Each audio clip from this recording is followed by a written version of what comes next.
Now welcoming on the Second Swing Thoughts podcast, we have a very special guest, a two-time PGA Tour winner, and I guess for us as a Minnesota-based company also, this special guest has some ties to the state of Minnesota. It is Erik van Rooyen. Erik, first of all, thank you for joining us. You're out kind of on the road here with your PGA Tour season underway here. Thank you for taking the time. How are things going? Things are great, man. Things are really good. Family's doing well. I'm out in Mexico. I love being in Mexico. I feel like I've always played well coming here for some reason. So yeah, things are good. Yeah, you have definitely had some memorable finishes at this event here in Mexico.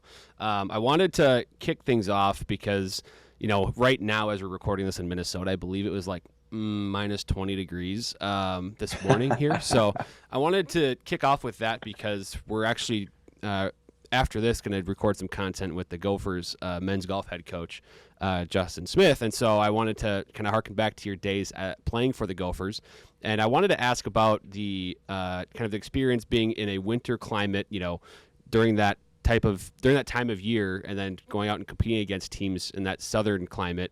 Was there kind of a chip on your shoulder during those times? What was it like to be playing for Minnesota and then dealing with the winter all the time? Yeah, it was tricky. Even for me coming over from South Africa, it was something I've never really had to deal with. Um, and the kids now on the team have it so much better than we even had it. We had this um, little trailer that was heated up, and we'd had to hit balls, and hopefully your driver doesn't hit the top of the roof, Right. and go pick our balls. And it was okay. It wasn't fantastic.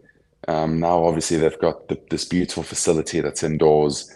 Um, but yeah, at first it was tricky. It was almost a bit of a shock to the system for me. Um, but you get used to it. You learn to love it. Um, and you're absolutely right. You almost do have a bit of a chip on your shoulder. Um, like when you go down south, you play against, schools down in Florida, or Texas, or even, California, where the weather is always beautiful, and you've always feel like you've got something to prove when you go to those events. Is that something that maybe you've taken kind of to, now your career on the PGA Tour? I mean, not that you're thinking all the time, oh wow, I got to think back to when I was a Gopher, playing against these teams from the South. But there's probably an element of that motivation or maybe that determination that you take in these events where, you've got sort of there's an added element of competitiveness there probably that you maybe kind of took with you from your days with the Gophers. Yeah, absolutely. And it almost becomes part of your makeup. So, um, when times get hard here on tour and you're perhaps not making as many cuts or perhaps not competing as often as you'd like, moments like that kind of stick with you. It's like, well, hang on, I've been through hard times as a golfer. I know what it feels like to play in 25-degree weather in Illinois tournament where it's sleeting and it's a 36-hole day. Right. I can do this, so yeah, it definitely becomes part of your makeup. And now, as for Second Swing Golf, we're a very equipment centric company. Um, that's a lot of the viewers and listeners that are looking at this right now and listening to you are interested in golf equipment and the gear side of things. And so that's kind of where we're going to maybe steer things here a little bit. Because I think there's an interest in someone at your level and the process that is required to maybe put a club in the bag or the testing that you might do with a new golf club. I know you're working closely with Callaway for a lot of your Mhm. equipment needs, but could you kind of just walk through, I guess, first of all, just the clubs that you're playing in your bag, and then we'll kind of talk through some of that process of, what it takes for you to replace something in the bag. Yeah, great question. I think this year, for some reason, I've been more open to testing new things. There's a 7 wood in the bag that might replace the 3 iron that I have, depending on the Mm, golf course we play. I'm looking at stuff like that. I've dabbled with different wedge grinds a lot. Obviously, the new Callaway drivers out, which has been fantastic to put in the bag as well. So I feel like previous in the past, I've been um, almost closed off because I really enjoyed what I played. However, when you're a bit too closed off, you don't know what new stuff is out there that might actually be able to help you. So, um, yeah, I really enjoy, or I've come to enjoy sort of tinkering and messing about, whether it's a new shaft or say a hybrid club that might come in a bit higher and softer into the greens. The putter is something that nobody touches. Leave my putter alone. Um, so yeah, it kind of depends. Like I said, from course to course, I've got about 17 or 18 clubs that I travel with every week. And the arrangement of clubs in the bag might change depending on the course we're playing. Right, and you'll probably make adjustments to the exact configuration of your setup, maybe even day by day, right? Depending on if it's a windy day versus a calm day. I imagine that's something maybe you and your caddy are talking about, maybe on the range before your round, or one of those conversations, depending on the day, even that you might say swap out that 3-iron for the 7-wood, for example. Is that Yeah. is that a something that you test them out on the range and get a feel for it, or is it just kind of something right away? All right, well, today's a windy day. I'm going to take out the 7-wood and put in the 3-iron. Yeah, you make a great point. And that kind of came into play at Torrey Pines at the Farmers a couple of weeks back. Torrey, obviously notoriously known for quite heavy rough. It's a long golf course. Fairways are quite narrow, so you're going to be playing up the rough, and the 3-iron just you can't even hit it. So the 7-wood, they go about similar yardages, so the 7-wood just gets it out the rough a bit easier. I've also got a mini driver and a 3-wood that I might interchange. This week here in Mexico, the course is quite open. It's long, so you might see me put the mini driver in play instead of the 3-wood. There's a par 5 or 2 where I might have about 280 to the front. 3-wood goes about 270. So the mini driver, I might hit that off the deck to get to some of the par 5s and 2. It might not be a morning of decision, but it's something that we talk about sort of Monday, Tuesday, Wednesday when we walk the course and look at the conditions.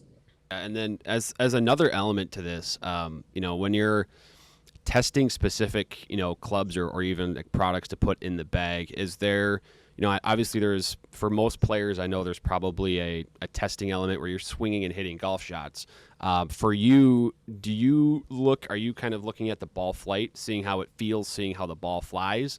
Or is it more of I need to know what my numbers are, my launch monitor numbers, and you kind of base it more off of that? Or maybe it's a little bit of both for you. Yeah, initially, it's let's say we talk about driver testing. Initially, it's just looking at it and seeing, okay, this really looks good from the top.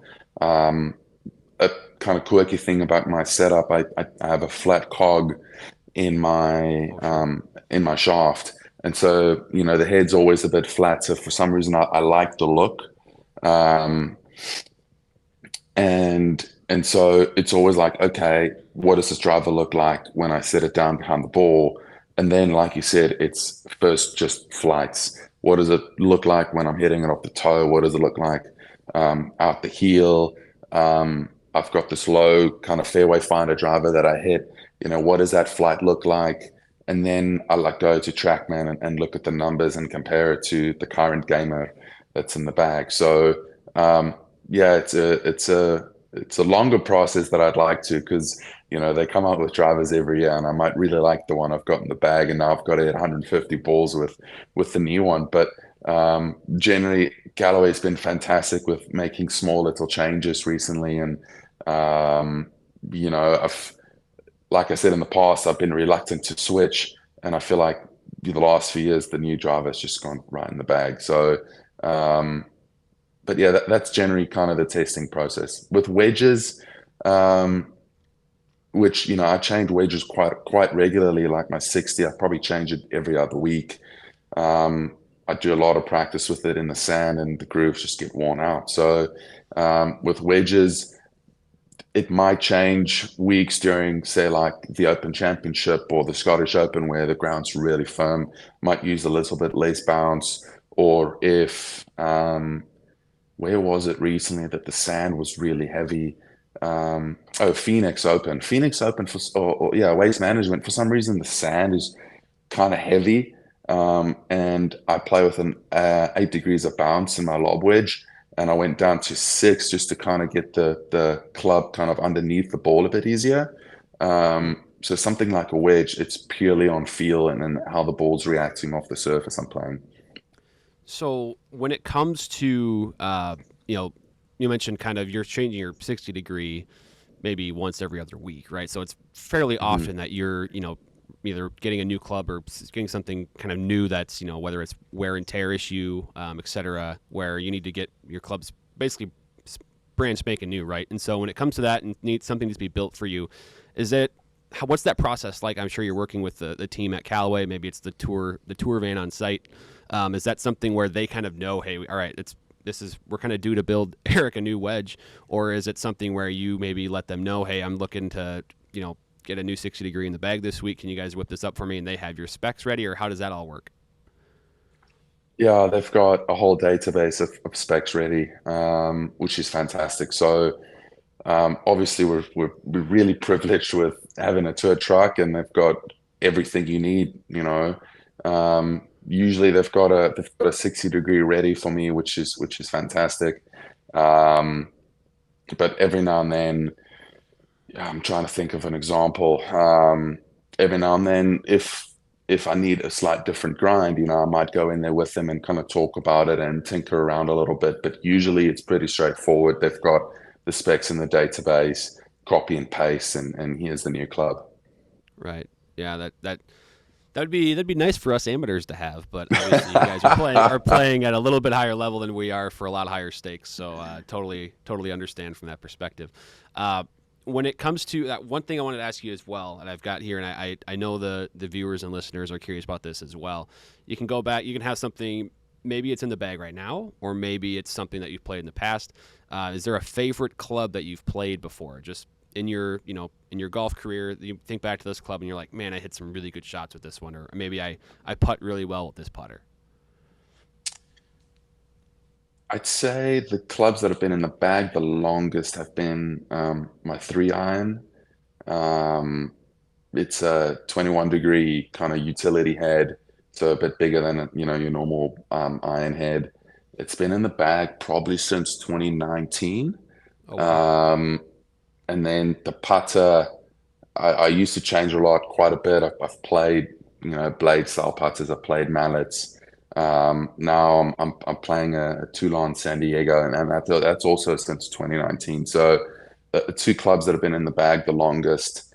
Um, it's hard to pick a favorite, but yeah, when like I said earlier, like don't touch my putter. That's my baby. So last year I was kind of forced to do a grip change on it because the thing was just getting so worn out, and you know getting to the point where okay, like this needs to get changed up. But otherwise, I will check the specs on it. Every couple of weeks we travel so much that a little bump during travel might change the lie angle or the loft a little bit. So I get that checked every couple of weeks or so. But otherwise, that's my baby. Can you speak more on kind of the I asked you about it already, but kind of the process of getting something new in the bag, but even more specifically on you keep mentioning that this putter is your baby, nobody touch it, and so with that being said, like, is there, because you there's certainly a feel and a look that you just are used to and you don't want to go away from, right? And you even mentioned like you kind of didn't seem like you loved the idea of even changing your grip. You got so used to the grip on that putter that you kind of were like, well, I got to go in and change the grip. Whether it's you see this from other tour players a lot as well. They have a certain club or a certain putter that they just love and they just cannot get rid of. What would it even take for you to even try something new. Like, there's all these fads out there. We've had, there's longer length putters. There's like the sweeper or broomstick style Mhm. putters that people are using. Like, what would it even take? I mean, I'm not trying to throw anything different in your head right now, but like, is there a measure where that would even happen for you, or are you just so dialed in you just love your setup that again you're just never gonna mess with it? Great question. I tinker a lot. Like we've mentioned on tour, we've got all the equipment. So, Monday, Tuesday, Wednesday, they've got all the putters on tour sitting next to the putting green. So you can go mess around with any kind of Odyssey or a Scotty or a lab putter, or whatever it is. And so I enjoy going out and trying different things, but it's just whenever I come back to the one in the bag, it's like, there it is, you know? Right. So um, I've been putting really well the last few years, so it'll be hard for me to point to the putter and go, this is the reason why I'm struggling. Um, but yeah, I think messing about, trying different things, seeing what's out there, um, seeing, well, this feels really nice. I think that's a good way to stay fresh. And then, like I mentioned, that process of coming back to your gamer, it just feels really good when it gets back in your hand. So it kind of keeps things fresh.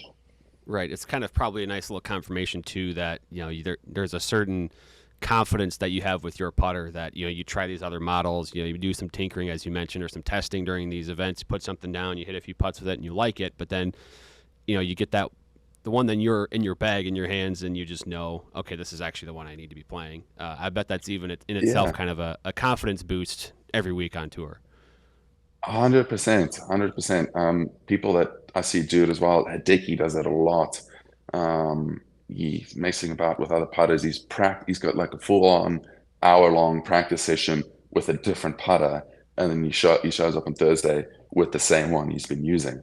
Adam Scott does the same thing. I've actually asked Scotty one time because he putts with the broomstick, right? I was like, Hmm. what are you doing when you putt with the normal length putter? Um, is there a feel you're trying to pull from it, like, or are you just messing around? He goes, yeah. And, there's a feel I get from it, and then I go back to the broomstick and kind of try and implement that feel when I use it. So, um, feel plays a huge role in hitting a shot or hitting a putt. So everyone's always trying to keep that feel sharp. Yeah, exactly. Yeah, that's again. There's this all these behind the scenes things that I know us as gearheads were kind of imagining in our brains, like what that'd be nice to have all these putters, like in the hour that we get to the golf course for our rounds, right? No, let's just try all these different setups and see how it would work. I know, granted, we wouldn't be able to take it and see the It's results as not well a as you guys do. it's actually not a bad idea for the shop to go lay out the putters there and have guys Right. tinker around with it. I think that's the easiest way to get a new piece of equipment in someone's hands, is have them try it. So that might be an idea that they need to implement. You know what? That's I might have to run that by a local course around here. Just hey, all the putters you have in the pro shop, maybe just it's a busy Saturday. The tee sheet is full. Let's just line them all up, and 100%, man. you might that might 100%. be that might just be a revolutionary idea there from you. That's a pretty good idea. Um, so Eric, this has been awesome. I don't want to take too much of your time, as we mentioned. You're out on the tour right now. I do have a couple final questions here as it relates to, giving. It would be awesome to get your advice for amateur players here. Speaking as an amateur myself, and we've got you here, so I'm going to poke your brain a little bit here. So the one question I have, and it would just be around maybe mistakes or things that you see playing with amateurs at their equipment. Is there any big mistakes that you notice just looking or seeing what amateurs are doing with equipment? Is there anything they maybe should be doing that they're not? Any advice as it relates to golf equipment that they're playing? Um, I'd say number one thing, if you're an avid golfer, do get tested. The equipment out there, um, is really meant to help you, and it makes a huge difference. So, go to Second Swing and get fitted for proper equipment. and play the clubs that get the ball in the air easiest. Don't play the blade that looks like a butter knife because the guys in the PGA Tour play it. Play the clubs that get the ball up in the air easiest. Um, another thing I see amateurs do, it's maybe not quite equipment related, is in the pro-ams that we play, everybody comes up short. Hmm. Another thing that's great about getting fitted is actually figuring out how far your yardage is, how far the clubs go. Not the 179 that you flushed 3 years ago that went 100, Right. 55 yards or whatever, but actually have an understanding of, I've hit 20 shots with this club. What's kind of the average distance it flies? Because everybody ends up coming short. So, um, which, on the one hand, I kind of get because you might not get the spin rates to land the ball on the green and stop it. But yeah, get it for your equipment makes a huge difference, and then understanding how far the ball goes.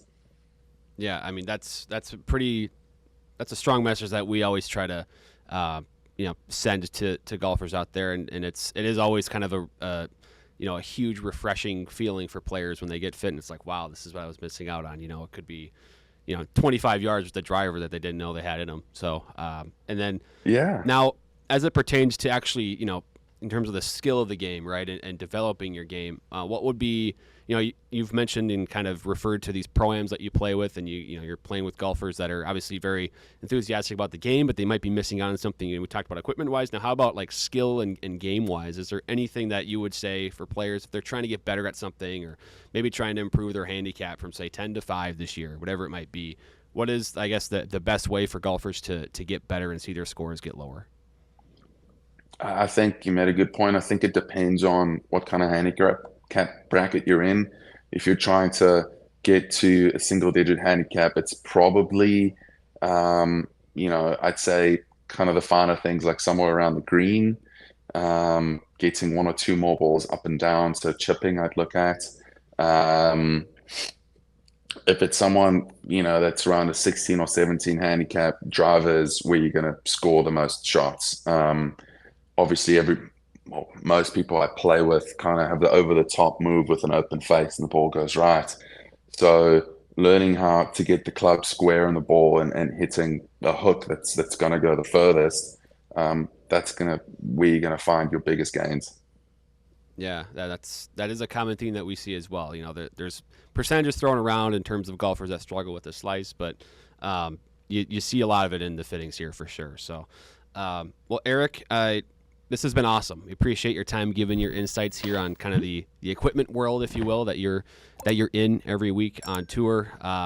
Obviously, we wish you the best of luck both this week and the rest of the season.